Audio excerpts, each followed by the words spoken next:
नमस्कार दोस्तों, inspired shadow channel में आपका दिल से स्वागत है। दोस्तों, आखिर जिंदगी में असली सुखी कौन सा व्यक्ति है, इस विषय पर बेहद ही प्रसिद्ध कहानी की शुरुआत करते हैं। हम हमेशा उन चीजों के पीछे भागते रहते हैं जो हमारे पास नहीं है। हम भविष्य में उन्हें पाने के लिए लगातार प्रयास करते रहते हैं, लेकिन हम यह भूल जाते हैं कि जिस चीज को पाने का हम प्रयास कर रहे हैं उसके कारण हमारा वर्तमान दुखी हो रहा है। हमारे वर्तमान की सारी खुशियां हमसे छिन रही हैं। इस कहानी में आप यह समझ पाएंगे कि किस प्रकार आपका जो वर्तमान है वही सर्वश्रेष्ठ समय है। इस समय को आपको भरपूर ढंग से जीना चाहिए, क्योंकि यह समय जो आज आपके पास है वह दोबारा नहीं लौटने वाला। बहुत समय पहले की बात है। एक नगर में एक बहुत ही गरीब व्यक्ति रहता था। वह जब भी किसी धनी व्यक्ति को देखता तो वह मन ही मन बोलने लगता और कहता, हे भगवान, तूने मुझे इतना गरीब क्यों बनाया। इन अमीर व्यक्तियों को देखो, ये लोग कैसे ढंग से खेल रहे हैं, जीवन का आनंद ले रहे हैं, और एक मैं हूं जो हर रोज एक एक पैसे के लिए तरस जाता हूं। मेरे पास तो फूटी कौड़ी तक नहीं है और ये लोग पैसे बर्बाद कर रहे हैं। हे भगवान, मुझे भी अमीर बना दें। एक दिन वह व्यक्ति इसी तरह बोल रहा था। तभी उसके पास से एक भिक्षु गुजर रहे थे। उन भिक्षु ने उस गरीब व्यक्ति की सारी बातें सुन ली। फिर वह भिक्षु उस व्यक्ति से कहते हैं, क्या बात है भंते, तुम इतने परेशान क्यों हो? तुम इतने दुखी क्यों लग रहे हो? क्या कोई तकलीफ है तुम्हें? तभी वह व्यक्ति कहता है, हे गुरुदेव, मैं बहुत दुखी हूं, मैं बहुत गरीब हूं। मेरे पास तो खाने के लिए पैसे नहीं बचते। मैं एक एक पैसे के लिए तरस जाता हूं। इस दुनिया में मेरा कोई नहीं। मैं सुखी होना चाहता हूं। मुझे सुखी होना है, मुझे अमीर होना है। हे गुरुवर, क्या आप मुझे कोई ऐसा उपाय बता सकते हैं जिससे मैं जल्द से जल्द अमीर हो जाऊं और मेरे पास किसी चीज की कोई कमी ना रहे? उस व्यक्ति की यह बात सुनकर उन भिक्षु ने उस व्यक्ति की तरफ ध्यान से देखा और फिर उस व्यक्ति को कहते हैं, भंते, तू मेरे साथ चल। इतना कहकर वह भिक्षु उस गरीब व्यक्ति को एक अमीर व्यक्ति के घर ले गए। उस अमीर के घर को देखकर उस गरीब व्यक्ति की आंखें फटी की फटी रह गईं। उस गरीब व्यक्ति ने उन भिक्षु से कहा, हे गुरुवर, इतना अमीर होने के लिए तो मैं कुछ भी कर सकता हूं। यदि मेरे पास इतने पैसे हो तब तो क्या ही बात है। इस घर में तो कितना आनंद आता होगा। तभी वह भिक्षु मुस्कुराने लगे और उस गरीब व्यक्ति से कहते हैं, इसलिए तो मैं तुम्हें यहां पर लाया हूं। इतना कहते हुए भिक्षु उस व्यक्ति को उस घर के मालिक के पास ले जाते हैं और उस अमीर व्यक्ति से कहते हैं, तुम्हारे पास तो इतनी धन दौलत है, इतना आलीशान घर और सारे ऐशो आराम है, क्या तुम सुखी हो? तभी वह व्यक्ति जरा सा मायूस होकर उन भिक्षु से कहता है, हे गुरुवर, कैसा सुख? केवल धन दौलत होने से सुख तो नहीं आ जाता। मैं तो जन्म से ही अंधा हूं और एक अंधे के जीवन में सुख कैसे हो सकता है? सुखी तो वे लोग हैं जिनके पास आंखें हैं, जो लोग इस संसार को देख पा रहे हैं, इसकी खूबसूरती को आंख भर के निहार पा रहे हैं। हे गुरुवर, मैं तो बस इतना ही चाहता हूं कि केवल मुझे कुछ पलों के लिए ही सही, लेकिन इस संसार को देखने का अवसर प्राप्त हो। मैं कम से कम एक बार अपने माता पिता, अपने रिश्तेदारों को देख सकूं, और इसके लिए चाहे मुझसे मेरी कोई पूरी दौलत ही क्यों ना ले ले, मैं देने के लिए तैयार हूं। मैं इतना दुखी हूं जितना दुखी और कोई नहीं हो सकता। हे ईश्वर, आपने मुझे अंधा क्यों बनाया? तभी उन भिक्षु ने उस गरीब व्यक्ति की ओर इशारा करते हुए कहा, तुम्हारे पास एक बहुत दिग्गज अवसर है। यदि तुम चाहो तो केवल अपनी आंखें देकर तुम इस अन्य व्यक्ति की सारी धन दौलत ले सकते हो, और उसके बाद तुम भी अमीर बन जाओगे, तुम भी सुखी हो जाओगे। तुम्हें तुम्हारा सुख मिल जाएगा और इस अंधे व्यक्ति को उसका सुख प्राप्त हो जाएगा। तभी वह गरीब व्यक्ति कहता है, नहीं नहीं गुरुजी, आप यह क्या कह रहे हैं? बिना आंखों के मैं अमीर होकर क्या करूंगा? ना गुरु, ना मैं अपनी आंखें नहीं दूंगा। तभी वह भिक्षु उस गरीब व्यक्ति से कहते हैं, एक बार फिर से सोच लो, इतना अच्छा अवसर तुम्हें दोबारा नहीं मिल पाएगा। तभी वह गरीब व्यक्ति कहता है, यदि आपके पास कोई और मार्ग है तो बताइए, अन्यथा मैं अपने घर चलता हूं। तभी वह भिक्षु उस यू से कहते हैं, ठीक है, ठीक है, यदि तुम अपनी आंखें नहीं देना चाहते तो कोई बात नहीं, हम कोई और रास्ता निकाल लेते हैं। तभी वह भिक्षु उस व्यक्ति का हाथ धरकर उसे एक और धनी व्यक्ति के घर ले जाता है। इस धनी व्यक्ति का घर पहले वाले धनी व्यक्ति से और भी ज्यादा विशाल था। यह देखकर वह गरीब व्यक्ति कहता है, अरे अरे, इतना आलीशान घर मैंने आज तक नहीं देखा था।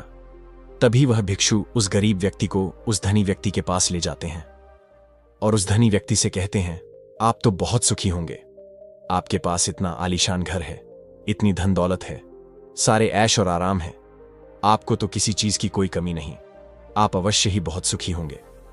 तभी वह धनी व्यक्ति मायूस होकर उन भिक्षु से कहता है, आप यह कैसी बातें कर रहे हैं? आप तो जानते हैं कि मेरे दोनों हाथ काम नहीं करते, मैं अपाहिज हूं। यह जो इतनी धन दौलत आप देख रहे हैं, इन्हें देखकर भी मैं अपने हाथ वापस नहीं ला सकता, तो ऐसे में यह धन दौलत मेरे किस काम की?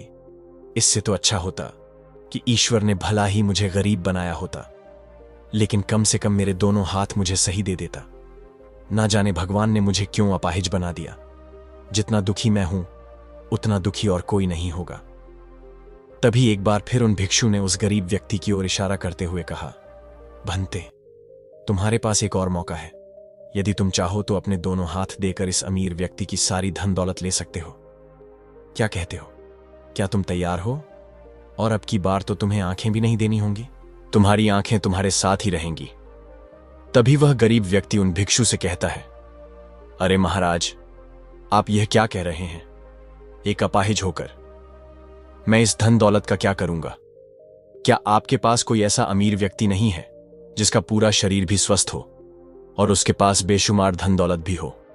तभी वह भिक्षु उस व्यक्ति का हाथ रख करके उसे तीसरे अमीर व्यक्ति के पास ले जाते हैं। उस अमीर व्यक्ति के पास उसका अपना महल था। यह देखकर वह गरीब व्यक्ति उन भिक्षु से कहता है, हे गुरुवर, यह तो अवश्य ही बहुत सुखी होगा।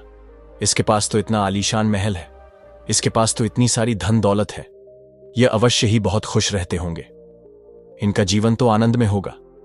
तभी वह भिक्षु उस गरीब व्यक्ति को उस धनी व्यक्ति के पास ले जाते हैं और फिर उस धनी व्यक्ति से कहते हैं, आप तो अवश्य ही खुश रहते होंगे, क्योंकि आपके पास इतना आलीशान महल है, इतनी सारी धन दौलत है, आपके पास तो सारी सुख सुविधाएं भी हैं, आपका जीवन तो आनंद में बीतता होगा। इसके जवाब में वह अमीर व्यक्ति कहता है, हे गुरुवर, कैसा आनंद? मुझ जैसा दुखी इस दुनिया में और कोई नहीं होगा। मैं आज बहुत दर्द में हूं। मेरी पत्नी ने मुझे धोखा दे दिया है। वह किसी और से प्रेम करती है जो मुझसे भी अमीर है। आज मुझे समझ आया कि यह धन दौलत कभी किसी को सुख दुख नहीं दे सकती, और जब मन में दुख हो तो यह धन दौलत किस काम की मुझसे सुखी? तो वह गरीब इंसान होगा जिसकी पत्नी कम से कम उसके साथ तो है, वह उसके साथ वफादार तो है। आज मैंने तय कर लिया है कि मैं अपनी पत्नी और उसके प्रेमी की हत्या कर दूंगा। यह सुनकर वह भिक्षु उस अमीर व्यक्ति से कहते हैं, इससे पहले कि तुम ऐसा कदम उठाओ, कम से कम मुझे भोजन तो करवा जाओ और भोजन की व्यवस्था करो, और साथ में कुछ कांच के टुकड़े भी ले आना। वह धनी व्यक्ति सभी साधु संतों का बहुत आदर करता था, इसलिए वह उन भिक्षुओं की बात मान जाता है।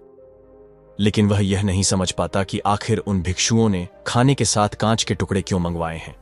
लेकिन जैसा कि उन भिक्षुओं ने कहा था, वह अमीर व्यक्ति उसी प्रकार खाने की व्यवस्था कर देता है। वह भोजन के साथ कुछ कांच के टुकड़े लेकर उन भिक्षुओं के पास पहुंचता है।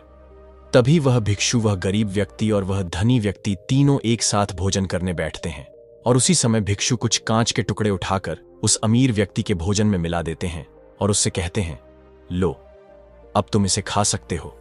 वह अमीर व्यक्ति अचंभित हो गया और उन भिक्षुओं से कहता है, हे गुरुवर, आप यह क्या कह रहे हैं? इस खाने में तो कांच के टुकड़े आपने मिलाए हैं। इस भोजन को मैं कैसे खा सकता हूं? यदि यह भोजन मैं करूंगा तो इससे मुझे बहुत तकलीफ होगी और हो सकता है कि मेरी मृत्यु भी हो जाए। तभी वह भिक्षु मुस्कुराने लगे और उस अमीर व्यक्ति से कहते हैं, तुम्हें यह बात तो समझ में आ गई, लेकिन तुम्हें यह बात नहीं समझ में आती कि अगर इस भोजन को खाना है तो इस भोजन के कांच के टुकड़ों को तुम्हें निकालकर अलग करना ही होगा। तभी यह भोजन तुम्हारे खाने योग्य बनेगा, और तब यह भोजन तुम्हें कोई तकलीफ नहीं देने वाला, बल्कि तुम्हें सुख ही प्रदान करेगा। इस पर वह अमीर व्यक्ति अचरज में उन भिक्षुओं से कहता है, हे गुरुवर, आखिर आप क्या कहना चाहते हैं? तभी वह भिक्षु उस अमीर व्यक्ति से कहते हैं, ऐसे लोग जो कांच के टुकड़े के समान हैं, यदि तुम उनके साथ चिपके रहोगे तो तुम्हें दर्द तो अवश्य ही होगा। जिस प्रकार यह कांच का टुकड़ा मिला हुआ भोजन तुम्हें दर्द प्रदान करेगा, इसलिए इसका समाधान तो यही है कि तुम इन कांच के टुकड़ों को भोजन से अलग कर दो और जो है उस पर ध्यान दो। अर्थात कि तुम उन लोगों को भूल जाओ जो तुम्हारे जीवन में नहीं है और उन लोगों पर ध्यान दो जो इस समय तुम्हारे साथ है, जैसे कि तुम्हारी पुत्री। वह भी तो तुम्हारे प्यार की भूखी है। क्या तुम्हारा यह कर्तव्य नहीं है कि तुम उसका ख्याल रखो, उसकी परवरिश करो? आगे भिक्षु उस अमीर व्यक्ति से कहते हैं, सुख तो तुम्हारे पास ही है, बस इन कांच के टुकड़ों को अर्थात अपनी पत्नी और उसके प्रेमी की हत्या करने का यह विचार अपने मन से निकाल दो, अन्यथा यह कांच के टुकड़ों से मिला हुआ भोजन के समान ही होगा और इसका परिणाम भी बहुत भयानक होगा। वह भिक्षु इतना कहकर शांत हो गए और उस अमीर व्यक्ति को भी उन भिक्षुओं की बात समझ में आ गई। उन्होंने तुरंत ही उन भिक्षुओं के चरण छुए और वह अमीर व्यक्ति कहने लगा, हे गुरुवर, आपने मुझे पाप करने से बचा लिया है, मैं आपका बहुत बहुत आभारी हूं। उसके बाद वह भिक्षु उस गरीब व्यक्ति को लेकर आगे की ओर निकल जाता है। तभी रास्ते में वह गरीब व्यक्ति उन भिक्षुओं से कहता है, हे गुरुवर, क्या इस दुनिया में ऐसा कोई नहीं है जो सुखी हो? तब वह भिक्षु उस गरीब व्यक्ति से कहते हैं, भंते, आखिर तुम सुखी क्यों नहीं हो? इस पर वह गरीब व्यक्ति कुछ देर के लिए सोच विचार करता है, लेकिन उसके पास कोई जवाब नहीं होता। तभी वह भिक्षु उस गरीब व्यक्ति से कहते हैं, क्योंकि तुम्हें वह चाहिए जो तुम्हारे पास नहीं है। तुम्हारे पास धन नहीं है और तुम्हें धन चाहिए।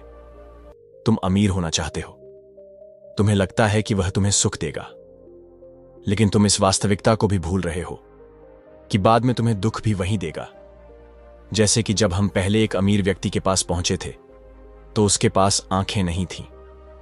उसके पास जो नहीं था वह उसके लिए बिलख रहा था, जबकि उसके पास तो बेशुमार धन दौलत थी और उसका पूरा शरीर भी पूरी तरह से स्वस्थ था, लेकिन उसका ध्यान उस पर नहीं था। वह उसे छोड़कर उन चीजों के पीछे भाग रहा था जो उसके पास नहीं थी। इसी तरह से दूसरे अमीर व्यक्ति के पास आंखें थीं, धन दौलत भी थी, लेकिन हाथ नहीं थे। इसी प्रकार जो चीज उसके के पास थी वह उसका आनंद नहीं ले रहा था, बल्कि वह तो इस दुख में था कि उसके पास उसके हाथ नहीं है।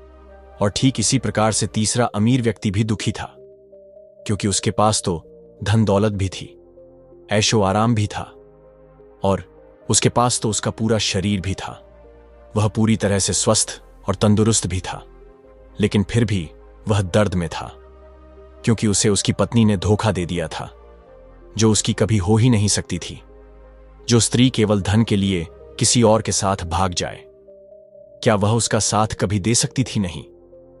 लेकिन उस अमीर व्यक्ति के पास जो था, अर्थात उसकी पुत्री, वह उसके बारे में सोच ही नहीं रहा था। आगे वह भिक्षु उस गरीब व्यक्ति से कहते हैं, अमीर गरीब होने से दुख और सुख का कोई मतलब नहीं होता। अमीर हो या गरीब, हमारे दुखी होने का एकमात्र कारण यही होता है कि हम हमेशा उन चीजों के पीछे भागते रहते हैं जो हमारे पास है ही नहीं, और जो वर्तमान में हमारे पास है हम उस पर ध्यान ही नहीं देते और ही उसका आनंद ले पाते हैं। हम तो केवल भविष्य में घूमते रहते हैं, भूतकाल में अटके रह जाते हैं, और यह सारी गलतियां हम वर्तमान की जमीन पर करते हैं। और यही कारण है कि तुम कभी आनंदित हो ही नहीं पाते, तुम कभी खुश नहीं रह पाते, क्योंकि जो आनंद का समय है, अर्थात वर्तमान का समय, वह तो यूं ही नष्ट हो जाता है। तभी आगे वह भिक्षु उस गरीब व्यक्ति की ओर इशारा करते हुए कहते हैं, भंते, तुम मुझे यह बताओ, क्या तुम्हारे पास उन तीनों अमीर व्यक्तियों के दुखों में से कोई एक भी दुख है? तभी वह गरीब व्यक्ति सोच विचार कर उन भिक्षुओं से कहता है, नहीं, मेरे पास उन अमीर व्यक्तियों के दुख में से कोई भी दुख नहीं है। इस पर भिक्षु उस गरीब व्यक्ति से कहते हैं, तो फिर तुम दुखी क्यों हो? इसका जवाब देते हुए वह गरीब व्यक्ति उन भिक्षुओं से कहता है, हे गुरु, भले ही मैं उनके मुकाबले सुखी हूं, पर क्या धन कमाना या धन प्राप्त करने की इच्छा नहीं होनी चाहिए? क्या मुझे अपने वर्तमान को इसी तरह से स्वीकार कर लेना चाहिए? क्या मुझे हमेशा इसी तरह से गरीब रहना चाहिए? तभी भिक्षु दिल से मुस्कुराते हुए उस गरीब व्यक्ति से कहते हैं, वर्तमान में वर्तमान क्षण का आनंद लो। वर्तमान में ही ऐसे कर्म करो जिससे तुम्हारा भविष्य सुधर सके, लेकिन ऐसी चीजों के पीछे व्यर्थ समय ना गो जो तुम्हारे पास आज नहीं है। जो तुम्हारे पास आज है उसका आनंद लो, और जो तुम पाना चाहते हो उसके लिए केवल कर्म करो और उस कर्म का फल तुम्हें भविष्य में मिलेगा। यानी इसकी चिंता में भी मत रहना, क्योंकि यदि तुम इसकी चिंता में रहोगे तो कभी सुखी नहीं रह पाओगे, भले ही हालात कितने भी बुरे क्यों ना हो। केवल अपने आज पर ध्यान दो और अपने कर्म मन लगाकर करो।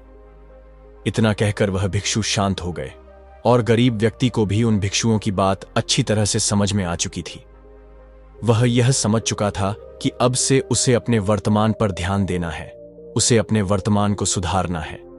उसके बाद उस गरीब व्यक्ति ने उन भिक्षुओं को प्रणाम किया और वापस अपने घर लौट गया। अब से वह गरीब व्यक्ति यह सोचकर हमेशा खुश रहने लगा कि कम से कम वह उन 3 अमीर व्यक्तियों से अधिक खुश है। पास अधिक खुशियों की वजह है। हां, यह बात और है कि उसके पास धन नहीं है, लेकिन उसके पास ऐसी चीजें हैं जो धन से कहीं ज्यादा कीमती है, और वह है उसका पूरा शरीर जो पूरी तरह से स्वस्थ है। दोस्तों, उम्मीद है कि वीडियो पसंद आई होगी। अगर अच्छी लगी हो तो वीडियो को एक लाइक और इंस्पायर्ड शैडो चैनल को सब्सक्राइब भी कर लीजिए। मिलते हैं अगले वीडियो में, तब तक के लिए आपका बहुत बहुत धन्यवाद।